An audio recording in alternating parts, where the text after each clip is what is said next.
So Declan Taylor for iFL TV in association with Matchroom's Jim Marbella. I'm in Quebec this week for James DeGALE against Lucian Bute, and with me, part of the travelling team chunky, REECE Bellotti. How you doing, Reece? Not too bad, mate. Yourself? Yeah, not bad. How have you found Quebec so far? Oh, it's great. It's a nice city. And with the team, mate, it's good. Good buzz. James is looking in good form. Can't wait for tomorrow now. What's it like as a young boxer to be out here and seeing what someone like James goes through in preparation for a fight like this? Oh, mate, listen, like, it's for me, you look at, I want to be a world champion, do you know what I mean? So being around it and seeing it all, what happens around, it's great. I love it. And you get a good insight, obviously, into the camp. How's he been? How have you know him well? How's he been this week? Oh, mate, James trains like phenomenally hard, and all this week he's in good spirits, you know. He's a little bit less pressure than the last time. Obviously, he was boxing for the world title last time. A little bit less pressure. He's relaxed. He's calm. Like, he's going to do the business tomorrow. I reckon. Like, can't wait to watch it. It'll be good. And you're out. What is it now? 2 weeks? 2 weeks, yeah. December the 12th at the O2, yeah. Any idea of opponent yet? Not yet. No. I'm pretty sure Eddie will let me know soon. But yeah. And is that your fifth pro fight? Fifth pro fight now. That'll be, yeah. How's it been since turning over? Because obviously, two-weight ABA champion. You know, a lot of pressure on you and the following. Did you feel that when you turned over? Not so much. I don't really feel that much pressure when I fight, really. I enjoy fighting, so it's not like a pressured thing or anything like that. But yeah, no, I enjoy the training and going full-time professional and stuff like that. It's been great. Love it. And as we were just saying, you were quite kind of late to boxing, weren't you? Late start of 17 when you first went in. I didn't box once as a junior, and I went into it for fitness, nothing else really. And it weren't until my trainer sort of said, "Come on, you're gonna have a fight." And I was like, "All right, if you want me to, I will." Like, sort of thing. It was just like sort of fell into it, nothing like. And yeah, I haven't looked back. That's it. When you were looking around in the gym, did you think I am a bit better than this lot? You know, when you looked around, did you think I can do something here? I always trained hard, always, and I was always competitive enough to want to win all the runs, work the hardest in all the circuits. So I knew, just from competitiveness, that I could do quite well in the sport. Do you know what I mean? And I suppose does that kind of translate in the pros as well? You must kind of fancy yourself, given what you achieved as an amateur.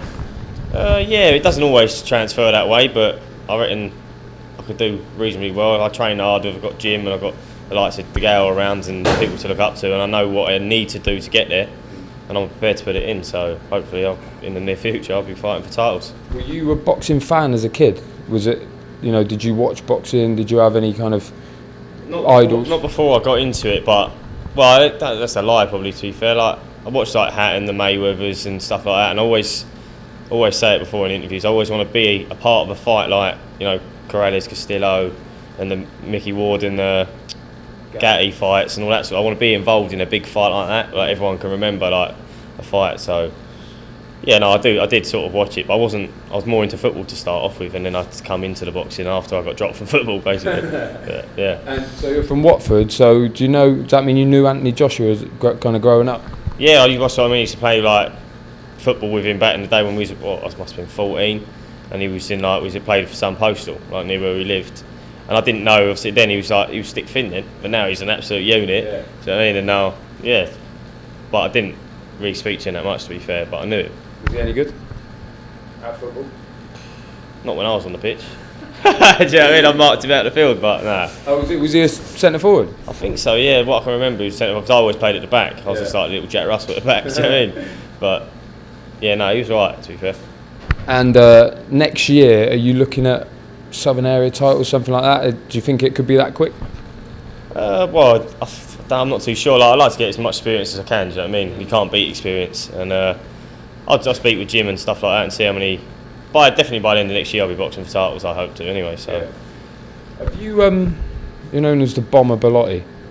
Have you considered, obviously it's quite a common name, we've got Bellew and Harold Bomber Graham, you know. Have you ever considered anything else? Have you considered maybe expanding it, thinking of something a bit different? So what do you reckon? I don't know, like the Hertfordshire Heartthrob.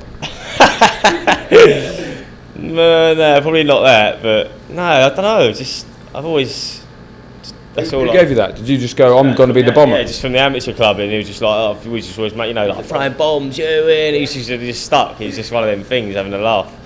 But no, other than that, you don't fancy Hertfordshire Heartthrob?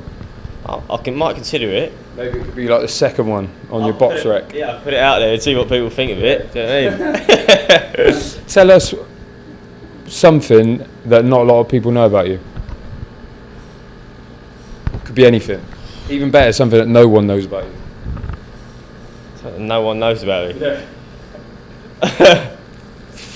Put me on the spot. I don't really know. No. What about an interesting fact?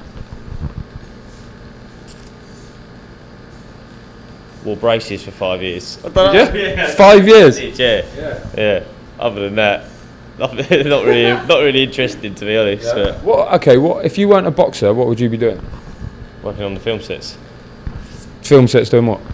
Lighting, the spark side, and putting lights up on the film sets. Really? Yeah. How did you get into that? What was the process of getting onto that? And did you do any big films or what? Well, as soon as I left school, because my dad's involved in film sets, I went and did my apprenticeship and stuff like that to get my full spark certificate and stuff. And then when I was about 19, when I passed out, I've been on a few film sets. Been on the last James Bond, just done. Spectra? Yeah. Done a few nights on that. And I can't do it full time because you have to work mad hours. But yeah, that's what I'd be doing if I weren't boxing. So not a film star as such, but in the film industry at some in the mix, yeah, I'd be in the mix, yeah. I speak to a lot of them, to be honest, because obviously you're there right next to them. It's like I'm standing here, they're over there, like, do you know what I mean? So, but they do sort of speak to you. You get some actors that are a bit, they don't like mixing with people. Do you really? Really? Yeah, you get a few. I'm trying to think of the name of a few. Harry Potter, is it Hermione? Like, really? Yeah, she's a bit strange. But yeah, no. Like Danny Radcliffe's sweet. There's just some people just don't like to associate with the Spark lot. Really? They kind of frown upon them. Yeah, it's a bit weird, but yeah. All right. Well, enjoy the rest of the week. Obviously, hope for the best for James DeGALE, and then what is it? Straight back into the gym next week. I'm going into the gym in about an hour. Really? I'm going to go and have a run. Yeah, I'm going to have a nice sweat out before I go to bed. Yeah. Yeah. But yeah, no, I'm looking forward to it. James is going to smash it. I know he will. It'll be sweet. All right. Well, safe journey home, and wish you the best of luck for December the 12th. REECE BELLOTTI, thanks for talking to iFL TV.